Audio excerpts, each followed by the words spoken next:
think we're all here to look at what we've done well, because I think it is important to celebrate.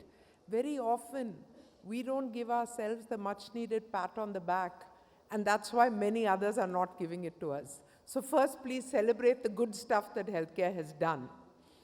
I think we're also here to reimagine a better healthcare for a better India in this development of Viksit Bharat, and also to reimagine how the world can look at the Indian healthcare model. We have for years telescoped the developments of the Western world into our country. The time has come now where it's such an interesting transition point. And I firmly believe that healthcare is not an industry. Healthcare is not a sector. Healthcare is actually the soul of society. You cannot develop society unless we have strong healthcare. And only when we ensure that people put healthcare on that pedestal, that we will truly be able to live up to the promise and the capability that we have in our sector. In earlier times, progress in healthcare moved in cycles of 5 and 10 years, and I would normally say when we began our hospital group in 1983, we tried to redefine and bring advanced care. When we did telemedicine in the year 2000, and I started thinking, oh, that was 25 years ago, that's 43 years ago. Healthcare moved at a slower pace, even though it's hectic, because every day a billion things are happening within the hospital. Somebody's BP is dropping, somebody's having an MI, somewhere there's material shortage, some nurse is leaving to go abroad. Providers know these problems. The payers have a different set of problems, and the manufacturers have it, but the healthcare pace is always hectic. But now what's happening is the pace has accelerated at a completely different level. And today, what used to take months is happening in days. And innovations that took years to become mainstream, today's miracles are, 5 years later, they're mainstay treatment. But today's miracles are tomorrow's mainstay treatment. That is the pace of development. And with this velocity comes complexity, but also comes opportunity. And this is the power of why I think all of us are energized to be here and start on time at this wonderful conference, because it's a huge opportunity for those with large hospital groups. How can we grow? How can we get more efficient? How can we manage our human resource? How can we enhance quality because of the data we're seeing and the preemptive, proactive things that we can do? There are a million opportunities. I'm not talking about the financial opportunities. Those are large as well. I mean, we are each one growing market cap, everybody planning IPOs, raising capital, venture capital, lots of exciting things happening in terms of, to translate down the billions of dollars which are coming into the healthcare sector. But I think also, if you look at opportunity, it is an opportunity to say, what are the moonshots we can take? How did we become the pharmacy to the world? What else can we do? How can we become the advanced healthcare provider to the world? How can we become the one who finds the cure for cancer, or who reduces the number of people waiting for a transplant because we're doing something right and we're doing something differently? And yet, while we have all these opportunities, there is also the reality of what we're looking at. 23 out of 1,000 Indian children die before the age of 5. That is an opportunity to change the lives and the history of those families. And there are 100 others like that. And we're building hospitals that can do robotic surgery, that can do advanced heart transplant. And yet we do know that the number of beds in rural areas, and Dr. Gyani gave you this, I'm not going to repeat that, but each one of these is an opportunity to build, to grow, to network, to be part of the community. And I'm happy to say that in our institution, we have a significant number of beds in tier 2, 3, and even tier 4 cities, names you would not have heard of, towns like Karur, Aragonda, Karakudi. We have hospitals in those kind of towns as well, because we do realize that it's important. So we created this model called REACH, which is the Rural Accessibility to Quality Healthcare. And we do bypass surgery on the same stanzas as we do say in our hospital in Chennai or Delhi, in a hospital in Kakinada, with the same outcomes, with the same quality monitoring, with the same IT systems, using the same material, and happy to say with a doctor who returned from the US as the heart surgeon. So there are wonderful things that can be created. But what must change? I told you some nice things. I told what must change? Clearly, our pace and our ambition on access. And insurance is clearly one of the largest drivers of accessibility. So we need to do something significant. Quality of human resource, and I must commend the government on the number of medical colleges and the new regulation around nursing schools, so that in the next 3 to 5 years, our healthcare workforce shortage will no longer exist if this plays out. What is important for us in the same breath is to look at the quality of the people who are coming out of these colleges, because are we ready to scale with quality? The power and the reputation of the Indian clinician exists because of the quality of the training that happened in the medical schools. It is very critical for us to retain that. Can we use digital technology, AI platforms that we've built to ensure that the knowledge gets disseminated, but the power of the teaching? Dr. Reddy, our chairman and my father, has said a million things which people quote, but one of my favorite quotes is that he told a very senior cardiac surgeon, you may be the most skilled, you've saved 1 million lives, and, we're truly grateful.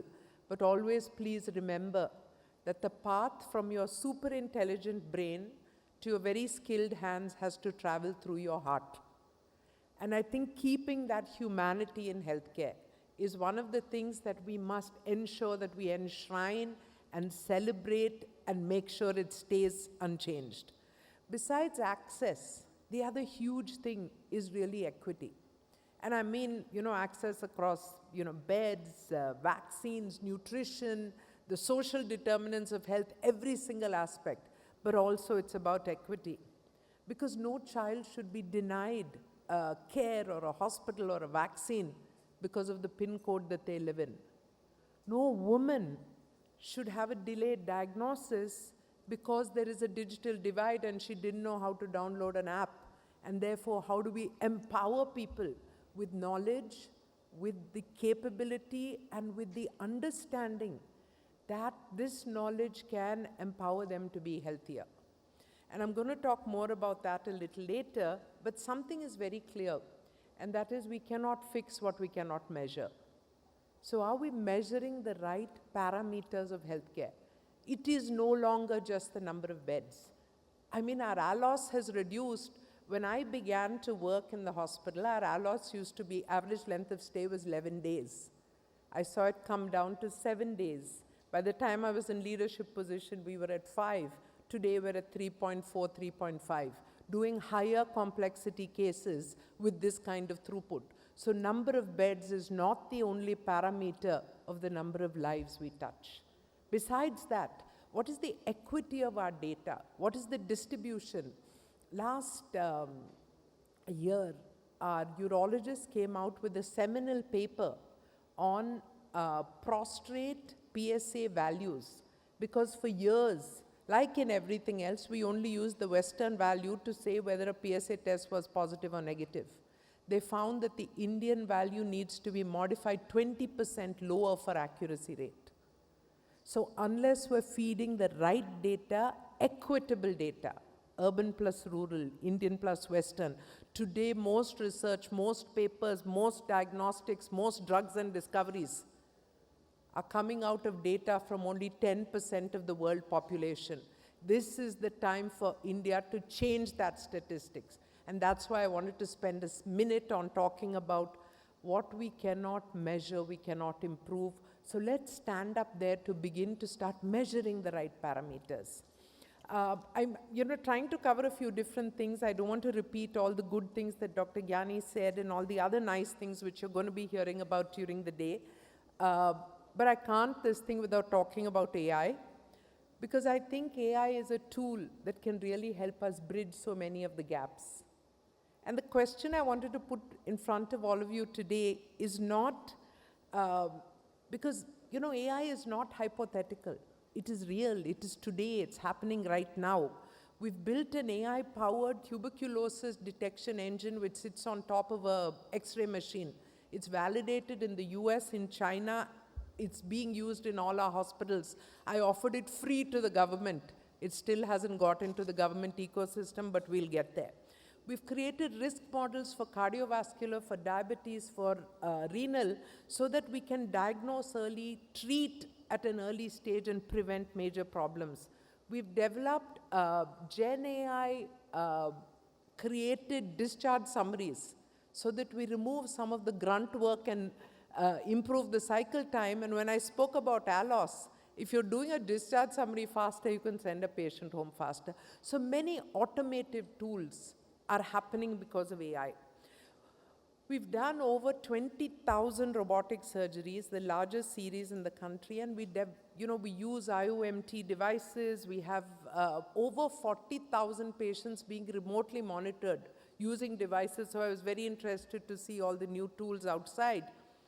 But what I'm really happy about is not those numbers, but the number of when we're monitoring a patient inside the wards, in the hospital. We've cut the code blue calls by more than 50% because we're able to use our early warning AI software. Whenever the parameters start changing, we're picking up the sign and the Met team goes proactively into the room, not waiting for the nurse to do a desperate call saying code blue. So many of these parameters. So the question to ask really is not, what is happening in AI? Or, what is this, what are these algorithms? The question is not, how can I use AI or how is AI going to change for me? The question really to ask is how can we enable ourselves with AI so that we can serve humanity at a greater scale with a deeper impact than ever before with the same amount of effort. Oh, sometimes maybe even less effort. This generation doesn't the young generation doesn't work the kind of hours that we used to. So I think we need to change that paradigm as well. But basically, very, very simply, that if we don't use AI to serve humanity, then we're losing one of the biggest opportunities that our time is offering us. So I really did want to do that little plug for AI and technology. Quickly moving on, just two more. I think my time is also getting up, but I do want to put a call out there for the need for all of us to come together to look at policy and policy change. I strongly believe that healthcare can deliver equal, if not more, impact than what the IT sector has done for the country and the world. And if IT could be a $2 billion contributor to the Indian economy, why not healthcare? And therefore, can we become an infrastructure? Can we become an essential sector? Can we have some kind of policy which supports the healthcare ecosystem? And how do we come together to make this system? We need regulations that empower, not isolate and not enforce. We need federated data platforms where all of us can share this data so that we can accelerate the research, the discovery, the innovation, as well as the AI platforms. And definitely the digital public infrastructure. I'm looking forward to the talk from ADBM. But why can't we have in healthcare the equivalent of the UPI? And that is really the next thing. So we should enable machines to do what they do best, which is analysis, computation, predictions, models, so that humans can do what they do best, which is actually synthesize and apply in a manner which gets uptaken. I want to end with the final thing, that ultimately we do not have the luxury of taking a pure treatment approach to healthcare. We have to think of the paradigm shift towards preventive healthcare. There is no other way. With the pace of non-communicable disease, everyone in this audience knows someone who's had a heart attack. Almost everyone in this audience knows someone who's under 35 who's had a heart attack. Something is happening out there and we need to change the way we look at preventive healthcare. So please, proactively, health checkups are not a business model for diagnostic engines. Health checkups are a proactive, when they're done correctly, will find cardiac problems at stage 1 and not wait for 4 vessels to be blocked to put stents. Proactively, we will find cancer at stage 1 and we will save women from surgical cancer. We'll do 100 things and we'll do it at 1/10 of the cost. So the focus and the paradigm shift towards preventive healthcare is my final request, and reach out and call to a group of people who have done so much for the country, who deserve to be celebrated more. So let's up the ante on health literacy, on communication, on telemedicine access, on personalized preventive health care, because every individual is special and different, and yet protocols are important. And finally, let me leave you with this. We're not just here to build the hospitals of the future or the machines of the future. We're here to build the ecosystem of the future. This health ecosystem, which dreams and delivers moonshots like the vaccines, but delivers moonshots like a cancer-free world, delivers proactive preventive healthcare, looks at artificial intelligence as an augmented intelligence to our own people. And finally, let India lead not just in the pharmaceuticals, but in digital therapeutics, in clinical AI, and surgical. Let us think of what was announced by the Prime Minister actually came from a conversation with our chairman and the Honorable Prime Minister for Heal in India. And from Heal in India, there are 2 more steps. There's Heal from India, using remote care. We are currently today managing beds in Fiji, clinics in Indonesia, and elderly care in America. This can happen at a different scale. There is Heal from India and there is Heal by India. If the 10 million youth coming into the workforce every year are at least a portion trained and organized so that we can move across the globe.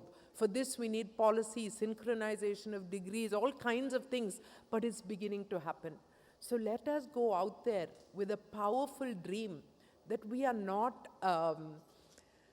disadvantaged, we are not unappreciated, but we are at the cusp of one of the greatest opportunities for our country and the world, and that is healthcare accessibility for the world. So thank you all very much. Great pleasure. Namaste.